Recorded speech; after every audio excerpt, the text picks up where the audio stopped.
নমস্কার বন্ধুরা, আজ ঘরোয়াভাবে গজা তৈরি করব।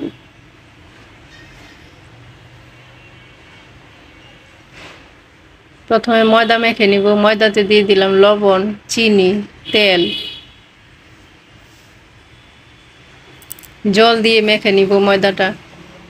ময়দা মাখা হয়ে গেছে। চিনির শিরা বসিয়ে দিলাম। শিরা হয়ে গেছে।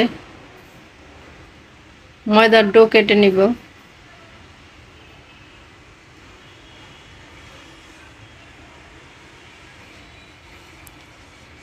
রুটি বেলে নিব।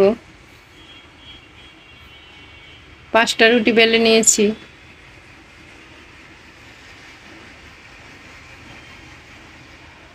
এভাবে ময়দা ছিটিয়ে একটার উপর একটা রুটি দিয়ে দিলাম। আরেকটু বেলে নিব।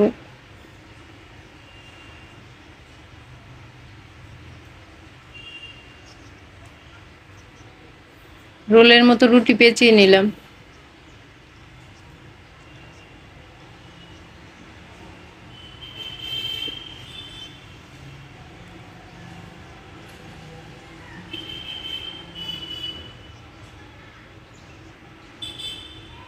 এখন কেটে নিব।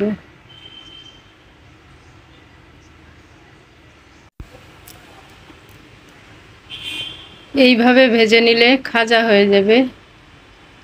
আমি একটু বেলে নিয়েছি গজার মতো।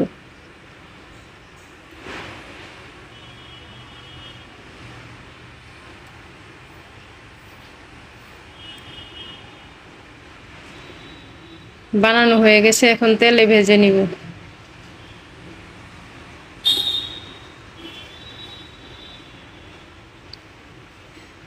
ভাজা হয়ে গেছে। শিরার মধ্যে দিয়ে দিলাম। কিছুক্ষণ রেখে দিব। তৈরি হয়ে গেল গজা।